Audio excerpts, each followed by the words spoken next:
a lively sportscast. My name is Eric. My guest today is my son Tyler. How you doing, man? Good. Other than we had a little technical difficulties, but modern technology, those fuckers. Or lack of our knowledge, maybe that might be part of me too. So No, I'm old.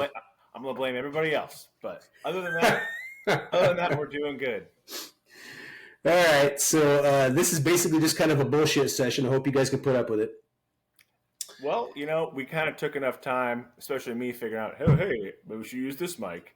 And then all of a sudden, my camera stops working, and then you're like, "What the fuck? I can't hear anything."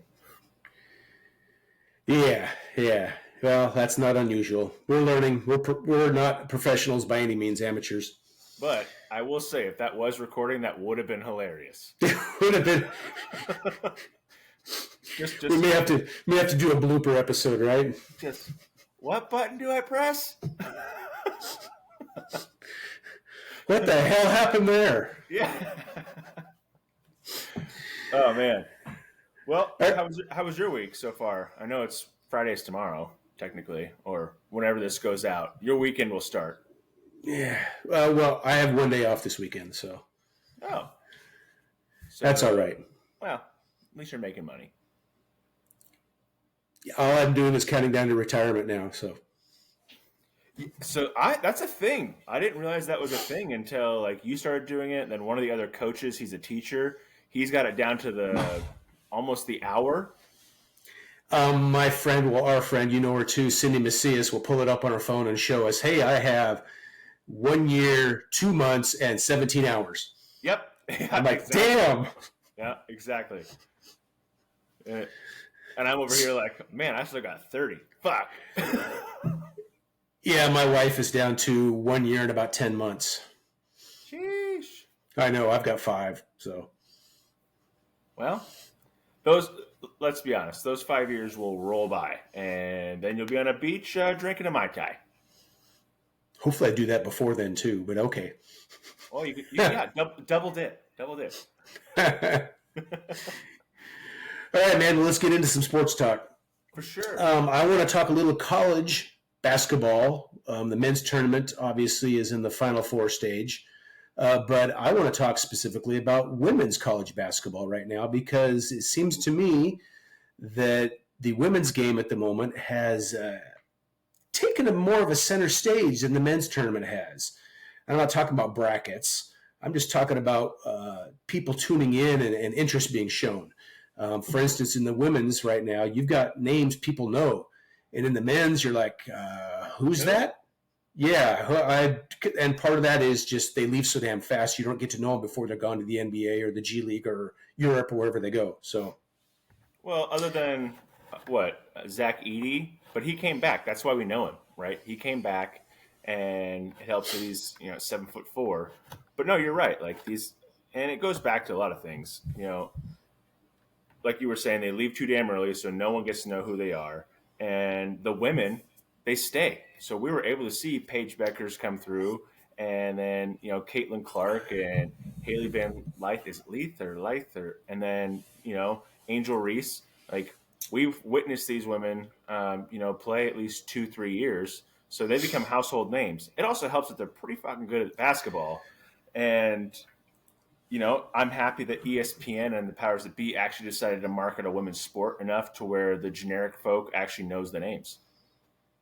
yeah, the women actually pulled me in the last ever since, our ex Oregon Duck Sabrina was playing. Started pulling me in about that time, and I've really paid attention this year. I know more than one name now. So, So I was thinking about this was it, a couple of days ago, actually. Do you think Sabrina kind of started that movement of, really putting women on the map as far as college hoops? Because I know there are other names in the NCAA's that, came through and, people talked about it. But I felt like as we got closer to the NIL stuff being a reality, people were talking about, if she had NIL, how many jerseys would she have sold? Because she was, what? She had the most triple doubles in a year. yeah, And she has the record for most triple doubles in a year. Yes. yeah, and so I think that's where social media helps, exposure helps. But I'm not going to discredit anything the ladies are doing right now, but I think that's where like the push started, where like you were seeing, Sabrina light up the scoreboard and shoot it from Steph Curry range, and now Caitlin Clark and the other ladies have basically taken that baton and have ran with it, in my opinion. Yeah, the women's game has actually grown quite a bit the last 5 years. So the ability, the quality of play, all that.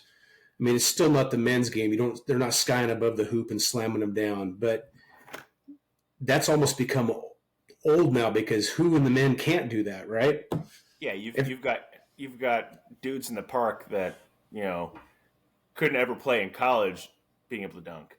Yeah, yeah. So, um, but the women have also expanded their ability to shoot the ball from Dame range, Steph Curry range, that type of stuff, which is amazing.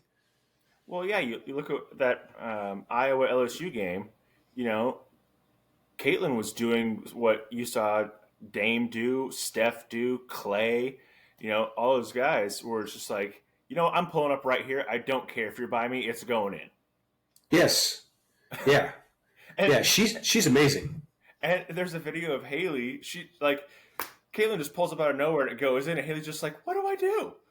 Yes, What do yeah. I do?" There's nothing I can do about that. Yeah, yeah. But I do like, and I don't know if you noticed this as well. I did like the drama. Like Oh yeah, they kind of had the drama going between LSU and Iowa, and like the rematch and stuff.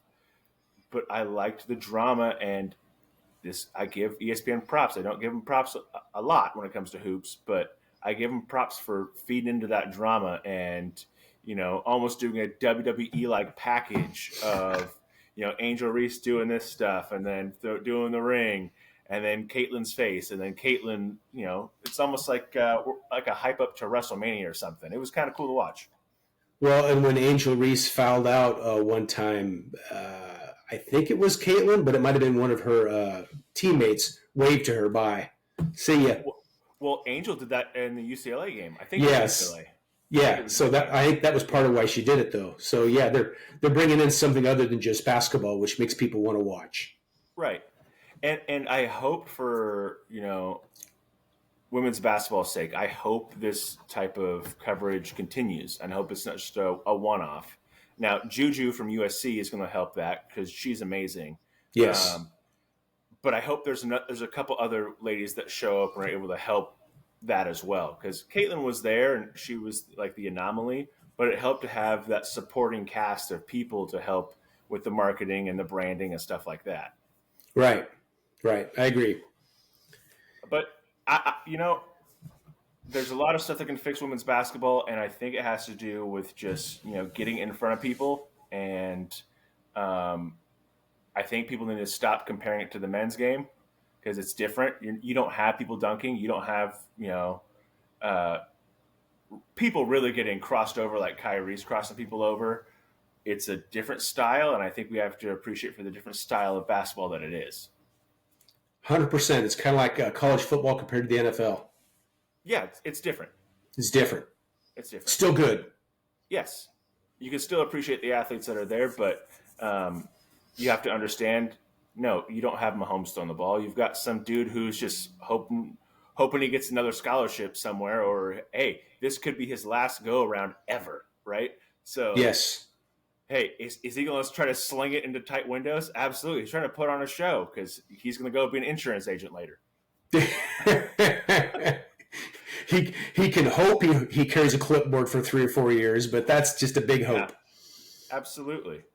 Yeah, I think women's basketball is in a good spot. I think it helps that they have coaches that they have that are very, like Dawn Staley, for instance, and the LSU coach. I'm not thinking of her name at the moment. Mulkey. Mulkey, yeah. They've got coaches now that people, or Emma, for instance, that people are paying attention to as well. So it's like, I know the girls, they go through 3-4 years and they're gone, but those coaches are staying and they're becoming part of the characters of the game as well. So Yeah, and I think again, that kind of hurts the guys side of it. The players leave, and that's one thing. But I mean, for example, the USC coach, he got a new job, SMU or some shit like Yeah, that. SMU. So he's out of there, and then they just hired the Arkansas coach. Musselman. So Arkansas, they were starting to build something. They had Yes, they were. a really good draft class. Was it last year? They had like 3 or 4 of their guys go pro, and then now he's over at USC. So there's not these Coach K's, and I know Tom Izzo hasn't left, but there's not Tom Izzo's really much anymore. I mean, Dana's been at Oregon for who knows how long, but he was at Creighton for who knows how long. Right. So if we can get on the guy side at least people to stay on the coaching side as well as the player side, I think you're going to see more excitement for watching the tournament more than it already is, right? And I think this is a different episode. We can totally dive into it, but I don't think the portal helps the guy side of stuff. I don't see the women hopping in the portal as much. Obviously there's some, but it's nothing like the guys. From what I just saw today, over 1,000 women now have jumped into the portal for basketball. Oh. Well, all right, I'm gonna make one comment, but I we can talk about this a different time because I know there's other shit we can talk about. We could do a whole episode on the portal and NIL stuff. I think somebody needs to actually get in front of these men and women and be like, hey, you were given an opportunity to play at these schools. You hopped in the portal for what? To go find yourself a better opportunity? I'm sorry. You were at, no offense to Grand Canyon University because you guys made it to the tournament and shit like that. You were recruited and you went to Grand Canyon. You had a lovely run in the tournament. Is Duke knocking on your door? No, they have the number 1 recruiting class this next year. They're not going after you, pal. So go stay with your homies, stay with your boys, go back to the tournament, and run it back. I don't know. I just think people hop and think like the grass is always green on the other side, and sometimes it's not. And then guess what? You're now playing Division II basketball. No offense to Division II, but you went from D1 to Division II because you couldn't find a home, and you had one. And you were at a place they wanted you. Yes. Yeah. Right now, the problem is it's money. Money is the root of all evil, they say, right? And that's causing issues with college sports at the moment. So until they get that part figured out somehow, which because it's money, who knows if it'll get figured out anytime soon because everybody wants their chunk of the pie. So they do, but again, if there was an advisor or whatnot that would literally just tell these athletes and parents, like, you know what, you got an opportunity to go play at Georgia or Alabama or Texas or Oregon or whatnot. And I understand, they recruit their roster and some guys and gals have to leave and whatnot because they've got better recruits coming up. And I'm not talking about those ones. I'm talking about the ones that were stars at places that are just like, all right, see ya. And it's like, where are you going? Right. Yeah, you have a good right here. You're a starter. You get 35 minutes a game. What the hell? Oh, yeah, you know what? I talked to Coach K, over the DMs. I know he's not the coach now, but he said we'd have a spot at Duke. All right, so you're going to now be on the bench at Duke or 7th man or 6th man? Like, right. You were just a starter. Well, it's, whatchamacallit, I just saw the, was it San Diego State, the Jackrabbits? Is that the Jackrabbits or San Diego? Yeah, San Diego State. Their best basketball player on the men's side, he's in the portal. And it's like, dude, you just went to the tournament. And didn't San Diego State, weren't they in like the Sweet 16 last year? Yeah. So, come on. I don't get it. It's money. He probably had his thanks anyway. He can get more money somewhere, and that's why he's doing it. But I do understand when it comes to college players, less than 1% make the pros.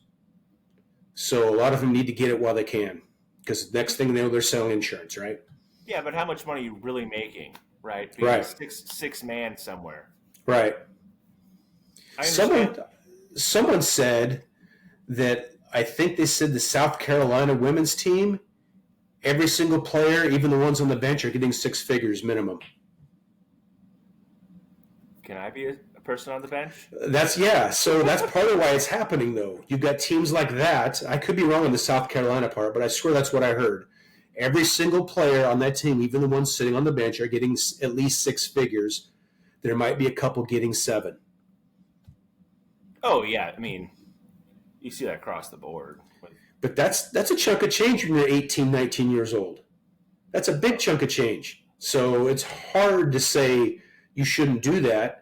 But when you look at the long term of the whole thing, it's not really the best thing to do. So I don't know. I'm not in those shoes, so. We dove into it. We need to get out of it. We need to get out of this fucking portal hole right now and talk about something else. Oh, yeah, that's a hard one to get out of. It's starting to frustrate me. So the Final Four, by the way, for the women, since we're talking about them, is NC State playing South Carolina. Yeah. And then you have Iowa playing UConn. You have a number 1 playing a number 3 on both sides. Do you think NC State keeps their Cinderella run going, or do you think South Carolina, who is undefeated still, takes them out and takes the winner of UConn, Iowa? I got South Carolina on that side. They're a machine right now. They're a juggernaut, yes. Yeah. It reminds me a lot of when LeBron was at his peak, right? You were like, all right, is it Golden State and the Cavs or Golden State and the Heat again? Like, doing this?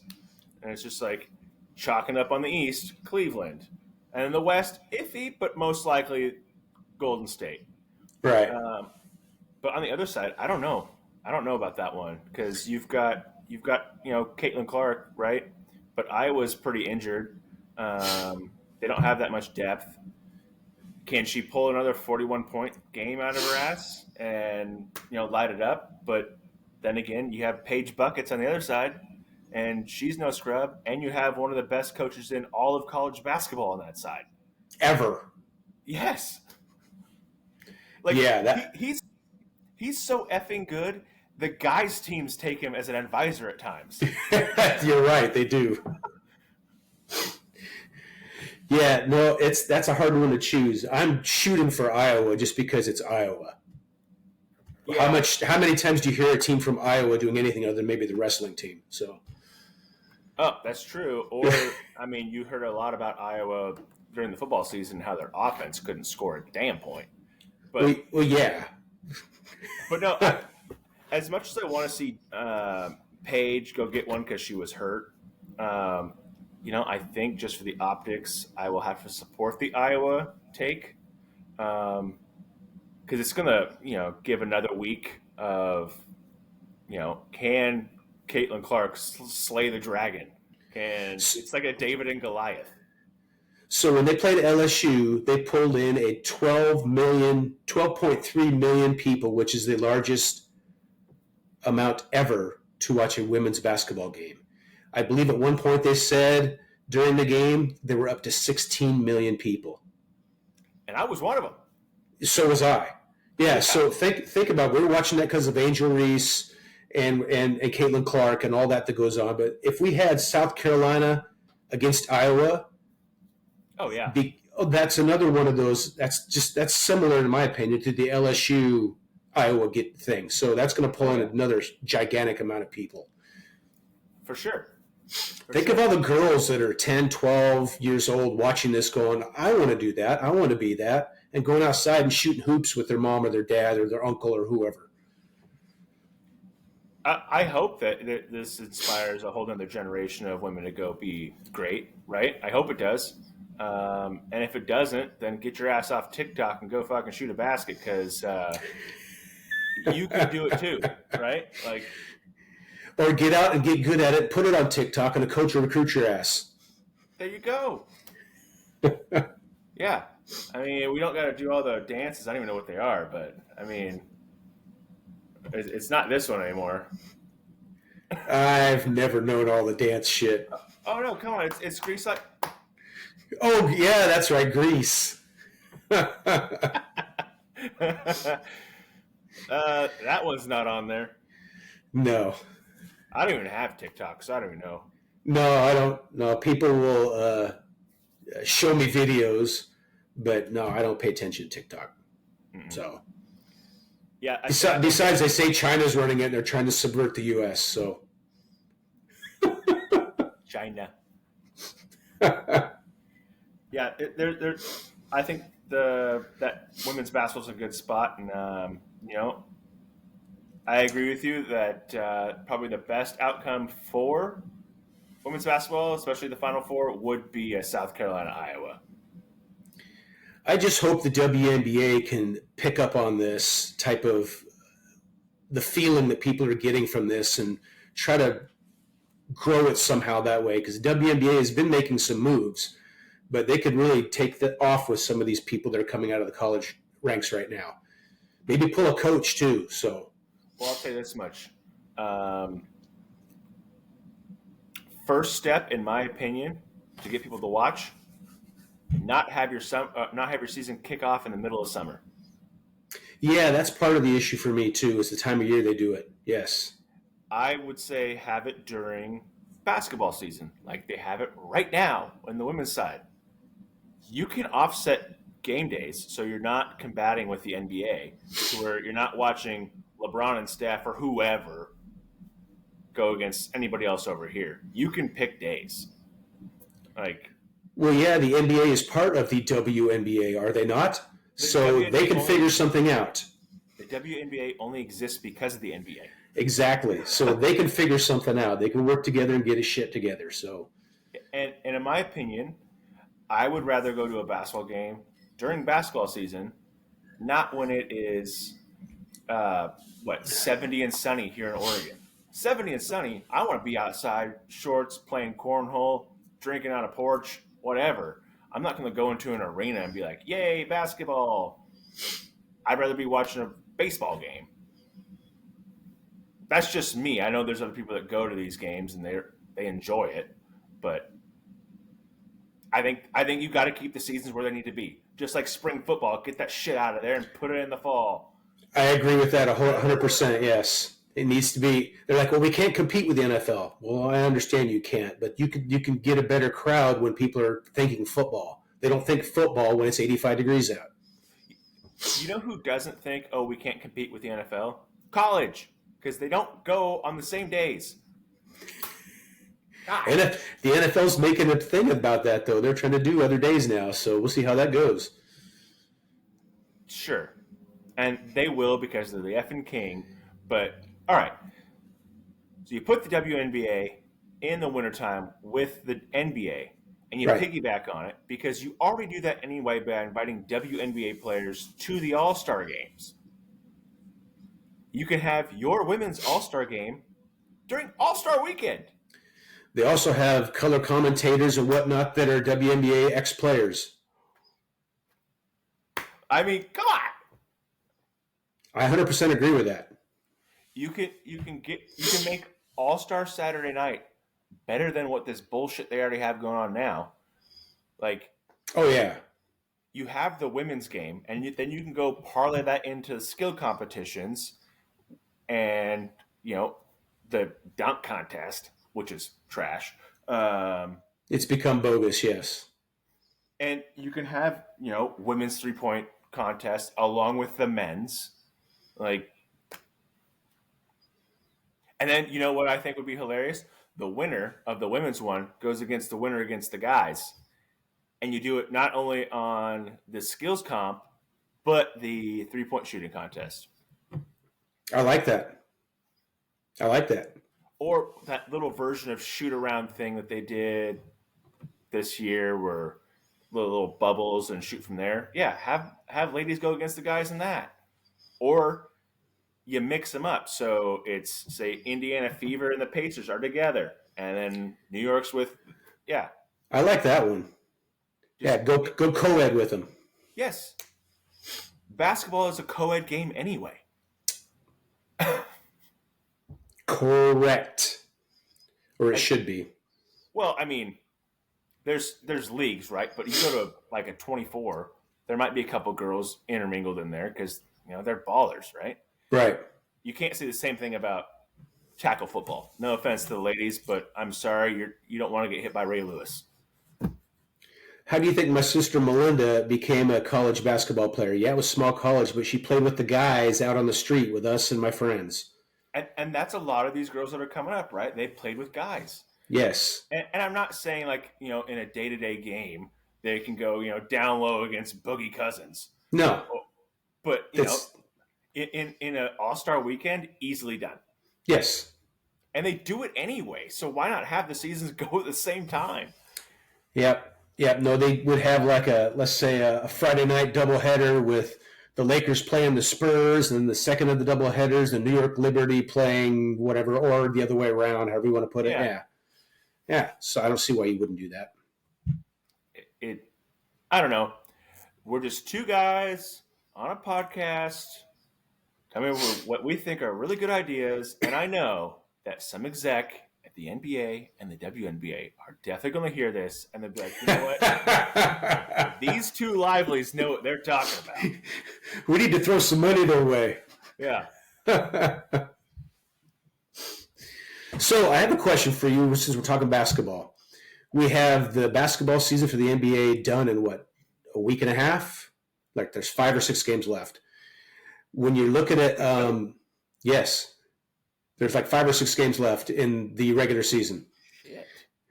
So if you look at the standings right now, the teams that have the names everybody know, they're in the play-in tournament. Whereas the teams with the young legs and the young guns, for the most part, they're in the top part of the bracket, so to speak. You've got the Lakers and LeBron. You've got KD and the Suns. You've got Steph and the Warriors. All those names that we all know, they're barely making it. They're in the play-in tournament and potentially out in 1 or 2 games and not even making it to the playoffs. It seems like the tide is changing, where the hand is moving from one generation to another now. So LeBron's 39? Yeah, he's going to be 40, I think. Yeah. Yeah, and by the way, Bronny's not going to make the NBA. Sorry. No, I'm pretty sure he's going to a different school. Did you hear what LeBron said, why he's going to a different school? Because he needs to be the focus of the team and the leader. When has he proven he should be either one of those? Well, just because his dad says so? I'm sorry. I'm taking what his dad says with a grain of salt. Yeah, I know. I get that. LeBron's a generational talent, right? So he's gonna be, I guess, thinking his kids can also be somewhat there. He's trying to be a supportive father, but not be LeVar Ball. Over the top. But no, you're right. All right, so Lakers are at 44 and 33. The Dallas Mavericks are sitting at 45 and 30. That separates 2 games between both of them. A 2-game separation between the 5th seed and the 9th seed. Yeah, and there's about 5 or so to go. Like, holy shit. Yeah, some people have 5, some people have 6, and right. Like a couple of them have 7. So it's over in about a week and a half to 2 weeks, something of that nature. But the names that we're used to seeing at the top of the league, aren't there this year. I mean, there's some good names if you follow NBA ball that are up there. But, I mean, for instance, number 1 in the West is OKC. No. It's Minnesota. That's right. Minnesota is now, because I think they just flip-flopped. Yeah, so it's almost a 3-way tie. Right. I watched the OKC game last night, and they lost, so yeah. So you got Minnesota, Denver, then OKC. So Minnesota and Denver are tied. OKC's 1 game back. That's it. But OKC, who does anybody know from OKC unless you follow the NBA? Right? There's no names. You got Shai Gilgeous-Alexander. From Canada. Canada, yes. Minnesota. Who do they got in Minnesota that people know? Anthony Edwards. Yeah, but does your average person know who that is? Your average person knows who LeBron and KD are and Steph, but they don't know who those guys are. No. They know Jokic because of his – yeah, maybe. He just won a championship and 2 MVPs, so maybe they know who he is. But we got a bunch of people who are really good ball players, They're the ones leading the league right now, and the old names are fading off into the past, into the distance. So They're all getting old. it's an interesting time in the NBA, actually. So I enjoy it, actually. So I'm kind of tired of seeing Steph win. Well, man, his supporting cast sure fell off real quick. Yes, it did. Man, Yes, it did. Draymond knows it, so that's why he's out there just punching and kicking people, putting them in headlocks. He's going down with a fight. That's for damn sure. I mean, if I am Triple H, I look at that and be like, how can we get him to the WWE when he's done? Like, just for a couple matches at least. Yep. And Clay doesn't have it anymore. He has little stretches for a few minutes here and there during games, but he doesn't have it anymore either. So Nope, not at all. it was fun while it lasted, I guess, if you're a Golden State fan. I'm not, and my team sucks. So Your team does stink. yeah, well, they won the other night, son of a bitches. They were about to move to the third pick in the draft, and then they fucking beat Charlotte. What the hell are they doing? Now they have the 5th pick. Yeah. Isn't that right where they need to be, though? Well, and the way I look at it also is how many times have my Blazers had a top pick and screwed it up anyway, so what the hell? Hey, as a Magic fan, we draft really well, and then they all fucking leave. So we both are on the same page, more or less. Yeah. Your Magic have had some very lean years, yes. Hey, you're in the lean years that I was in, Oh. not that long ago, actually. Definitely. Luckily, though, I guess the way to put it is that because of the TV contract they've had here in the last couple of years, I haven't had to watch them at all. So I haven't had to be watching them and like crying in my beer while I watch them because I can't get the damn channel. So Well, it's not like I can watch Orlando. They're not going to showcase on the West Coast. I have to hope they're on network TV, and they're not because they're Orlando. But isn't Orlando going to be in the playoffs this year, right? Aren't they like sixth or something? Or they're four? Yeah. So there you go. And top 5 defense in the league. That's big. That's Yes. big because, you watch the All-Star game, I'm guessing. They don't play defense in the NBA. Nope. No, they do not. But yeah, top 5 in defense. So I'm happy with that. And in all reality, we are a half game out of the 3 seed Wow, really? and 2 games out of the 2 seed. Damn. Better bust out your Magic gear. Who the hell do we have? Uh-oh. We could make a run. No, we can't. Never mind. Maybe. Nope. All right, so we have the Hornets tomorrow. That's a win. We got the Bulls. Was that Sunday? Yeah. The Bulls stink. Well, it all depends on what Magic team wants to show up. Okay, so all right, they stink. So let's say win. And then we have the Rockets at Houston. They're scrappy. Also say a win. But then here's where it gets tricky. The last 3 games we go Bucks, 76ers, Bucks. Oh, wow. And that could get a little tough because Philly has a healthy Embiid and they want to make the playoffs. They're like a 6 or 7 right now because they dropped quite a bit when Embiid went out, I believe. They are sitting in the 8th spot. 8, okay. Yeah, they dropped even further. Yeah, so we got to win at least, I would say, 4 of the 6. And I think we're solid on the 4th or the 3 seed. Those are 2 seeds you want to be in. Who's number 5, by the way?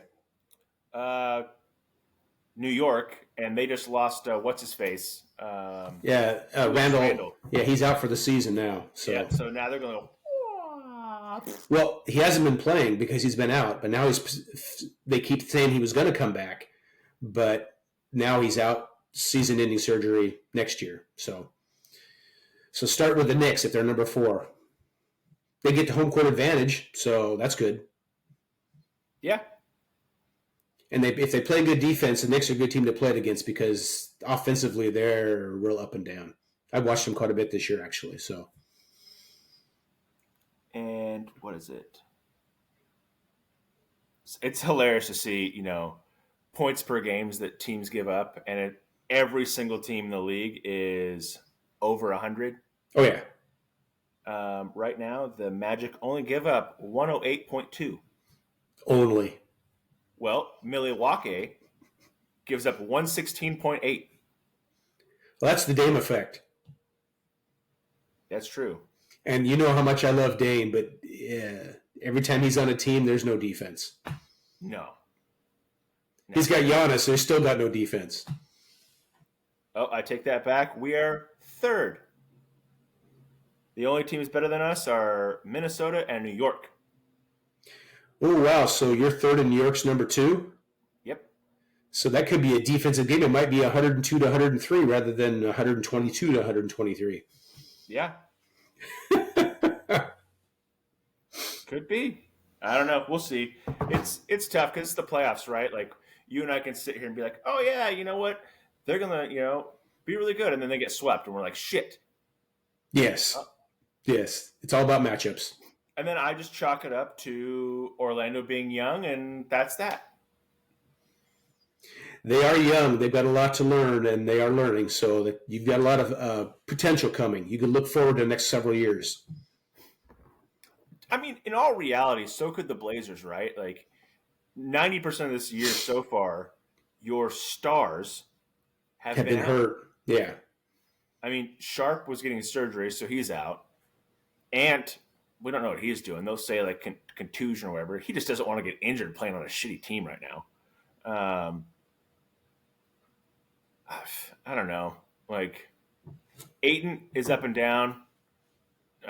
Jeremy Grant, he's all right. But, like... He's been hurt for the last month.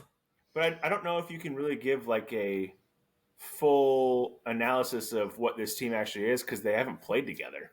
No, they haven't. And who knows? Like, you get them all together, and maybe the Blazers trade this pick and get another asset of some sort. And then all of a sudden you have what OKC has, a mixture of dudes that all play well together, and then, you make it to the playoffs. We'll see. They need to sell the damn team. Agreed. Get rid of Jody Allen. She sucks. Well, I agree with you on that, but she's not selling because she's sitting there being like, thank you for the money. Oh, yeah. She's making easy money, yes. Easy money. And then just having Joe Cronin do his thing. Yeah, right. Yeah. Just don't lose me money. Thanks. As long as I'm making money, who gives a fuck? Yeah. There are so many times, and you and I have talked about this, that, like,